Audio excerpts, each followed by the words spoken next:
Oi gente, tudo bem? Essa aqui vai ser a aula de eletronegatividade. Ela vai ser a primeira aula de uma sequência de aulas sobre propriedades periódicas. Bom, o que é a eletronegatividade? A eletronegatividade pode ser definida como a tendência de um átomo em atrair elétrons em uma ligação covalente, ou seja, quando tem dois ou mais átomos ligados por uma ligação covalente, algum desses átomos vai ter uma tendência a atrair os elétrons que estão envolvidos na ligação covalente para mais perto de si, a não ser que sejam entre dois átomos iguais. Daí a tendência de atração vai ser a mesma e a densidade eletrônica vai se concentrar no centro da ligação ou em iguais distâncias entre os átomos. Essa aqui é uma coisa que a gente chama de uma propriedade periódica. Isso quer dizer que é a intensidade dessa negatividade, do quanto cada tipo de átomo, cada elemento consegue atrair os elétrons para perto de si, varia de acordo com os grupos e com os períodos da tabela periódica, de uma forma bem sistemática que eu vou mostrar para vocês daqui a pouco. Bom, aqui a gente tem uma molécula de HF, de ácido fluorídrico, também pode ser HCl, tanto faz, mas no caso aqui eu estou representando como uma DHF. E a gente só vai aceitar agora que depois eu vou mostrar por quê e tudo mais, que o flúor é um elemento mais eletronegativo que o hidrogênio. Esse aqui é o átomo de flúor, esse aqui é o átomo de hidrogênio. Então, nessa ligação covalente que é estabelecida entre os dois átomos, a densidade eletrônica vai estar mais perto do flúor do que do hidrogênio. Imagina que tivessem dois elétrons aqui. Um aqui, em cima onde está o mouse, e outro aqui. Se fosse dois flúors ou dois hidrogênios, eles realmente estariam numa distância igual um do outro. Mas eles vão estar, na verdade, mais próximos do flúor, como eu estou mostrando com o mouse aqui, porque o flúor é um elemento mais eletronegativo. Aqui a gente tem uma molécula de H2, que como eu disse para vocês no exemplo anterior, por eles serem dois elementos iguais, a eletronegatividade de ambos os átomos é igual. Claro que eu estou mostrando aqui para vocês só moléculas binárias, né? Mas depois a gente vai ver mais outros tipos de molécula, porque essa interação vale para cada ligação estabelecida. Por exemplo, se eu tivesse um oxigênio no H2O, por exemplo, eu teria o oxigênio que é mais eletronegativo que o hidrogênio, puxando os átomos tanto de um hidrogênio quanto puxando os elétrons tanto de um hidrogênio quanto do outro para mais perto de si. Mas voltando para esse exemplo aqui, como o hidrogênio é tão eletronegativo quanto o outro hidrogênio, a densidade eletrônica fica no meio, igualmente dividida entre os dois átomos. Os elétrons estão igualmente divididos entre os dois átomos. Aqui eu tenho uma representação de densidade eletrônica para mostrar para vocês como fica. Como vocês podem ver aqui no hidrogênio, a densidade eletrônica está igualzinha, bem estabelecida entre os dois átomos. E no HF, no ácido fluorídrico, a gente tem uma maior densidade eletrônica, representada aqui em vermelho, perto do átomo de flúor.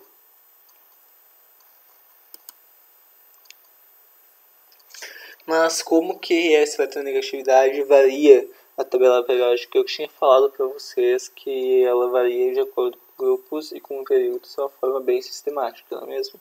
Bom, aqui a gente tem uma tabela com números, mas esses números não são importantes para o ensino médio, eu trouxe só para representar para vocês. O que importa é saber que geralmente, praticamente todos os casos, claro que tem essas exceções aqui no meio, e o hidrogênio, mas enfim, a eletronegatividade aumenta da esquerda para a direita e de baixo para cima. Praticamente todos os casos. Claro que os elementos que a gente mais vai usar para representar e aplicar essa regra são esses aqui. Dificilmente tu vai ter algo com ósmio, lítio, platina, enfim. Até porque eles são metais e metais não costumam estabelecer ligações covalentes dentro do conteúdo que a gente vê dentro do ensino médio. Dificilmente isso ocorre. A gente vai costumar ver isso acontecer, principalmente aqui com os metais e com o hidrogênio, né? Então, a gente tem que também perceber que o flúor, o oxigênio, o nitrogênio e o cloro, sendo que o nitrogênio atrai mais que o cloro, tá?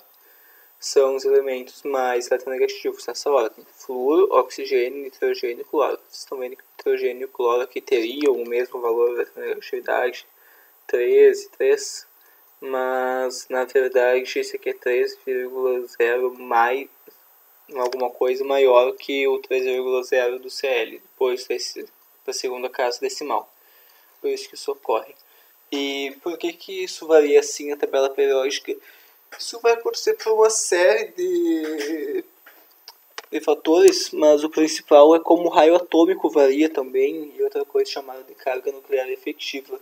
Isso a gente vai estudar nas próximas aulas de propriedades periódicas, eu acho que vai ficar mais claro de explicar depois disso. Outra coisa que dá para destacar aqui é que existe uma outra propriedade chamada eletropositividade, que é o exato oposto da eletronegatividade. Ela varia ao contrário, é a tendência de um átomo a repelir elétrons numa ligação covalente. Mas muito dificilmente esse conceito é abordado, mas daí seria exatamente o contrário, né? Ele varia da direita para a esquerda e de cima para baixo, sendo o cétio aqui o elemento mais eletropositivo. Mas esse conceito não costuma aparecer. O conceito de eletronegatividade é muito mais utilizado no meio acadêmico.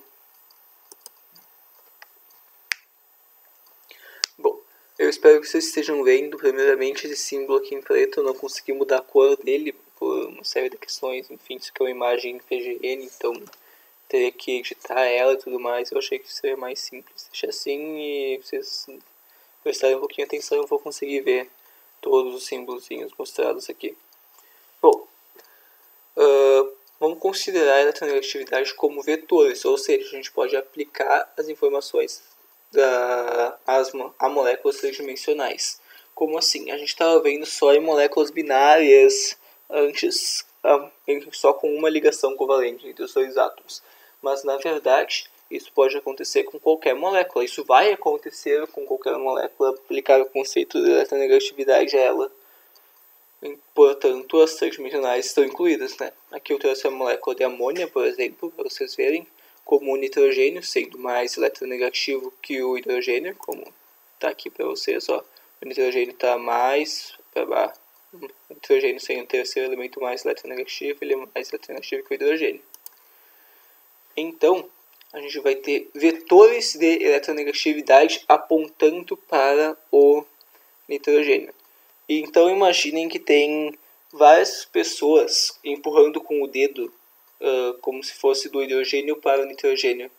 No caso, 3 pessoas empurrando com o dedo, ou cordas puxando, pelo menos eu costumo imaginar assim. E isso vai formar um vetor resultante para cima, porque as componentes horizontais aqui vão se anular, formando só uma componente vertical para cima, porque isso aqui são ângulos de 120 graus entre todos os hidrogênios. E com isso a gente forma uma coisa chamada de cargas parciais. O que isso quer dizer? Que a concentração de elétrons está mais presente em alguma parte da molécula. Que parte da elétron da molécula? A parte em que o vetor da eletronegatividade aponta. Ou seja, esse vetor em azul é o vetor resultante da eletronegatividade gerado por essas 3 ligações aqui e aponta para cima. Por isso, na região acima do nitrogênio e no próprio nitrogênio, a gente tem uma maior concentração de carga negativa. A gente representa isso com esse símbolo aqui, que é o delta negativo. E a mesma coisa vai ocorrer no caso, só que com concentração positiva de carga, ou seja, de eficiência eletrônica, nos hidrogênios que estão cedendo, entre aspas, essa quantidade de elétrons. Quando ocorre um caso de formar uma ligação polar, que é o que está acontecendo aqui, a gente vai chamar a molécula de uma molécula polar, porque ela vai ter cargas parciais positivas e negativas. Isso vai influenciar em diversas coisas, como as interações intermoleculares dela, a orientação dela em campo magnético, que eu vou mostrar para vocês depois, e outros fatores. E nessa molécula a gente pode dizer que ela possui ligações polares. Por quê? Porque é formado um vetor de eletronegatividade, e ela é uma molécula polar porque no final ela tem um vetor resultante de eletronegatividade. Um vetor que não se anula. Eu vou mostrar para vocês um vetor de eletronegatividade que se anula agora. passar aqui. Bom, aqui a gente tem um vetor de eletronegatividade que se anula. Espero que vocês estejam vendo de novo os deltas minúsculos aqui, positivos e negativos. O que está acontecendo? Isso aqui é o tetracloreto de carbono, o CCl4. Está mostrado aqui. O cloro é mais eletronegativo que o carbono, tá? Se eu voltasse na tabela lá, vocês iam reconhecer isso, e pela própria ideia que eu passei, daqui para a esquerda e para a direita, de baixo para cima, vocês não precisariam daqueles números para reconhecer isso. Enfim, bom, o que está acontecendo aqui? Ele forma um tetraedro, e todo tetraedro tem ângulo com átomos iguais, claro, formando todo tetraedro. Tem ângulos de 109,5 graus, ou mais precisamente 109 graus e 28 minutos, entre seus átomos. E então, quando a gente tem vetores que estão puxando em todas as direções do tetraedro, essa intensidade dos vetores, tanto na componente vertical quanto na componente horizontal, vão se anular. Ou seja, tu não vai ter um vetor resultante de eletronegatividade aqui. Tu vai ter vetores de eletronegatividade, todos apontando para todos os lados, mas se tu fizesse a componente vertical e horizontal deles e tentasse calcular um vetor resultante para isso, tu veria que isso se anularia. Ou seja, tu não vai ter um vetor resultante de eletronegatividade. Mas a gente pode dizer que existem cargas parciais, mas de certa forma, mas não de uma forma considerável, porque esse carbono vai estar doando carga eletrônica para os cloros em volta, e esses cloros vão estar recebendo carga eletrônica, por isso eles vão estar carregados mais negativamente.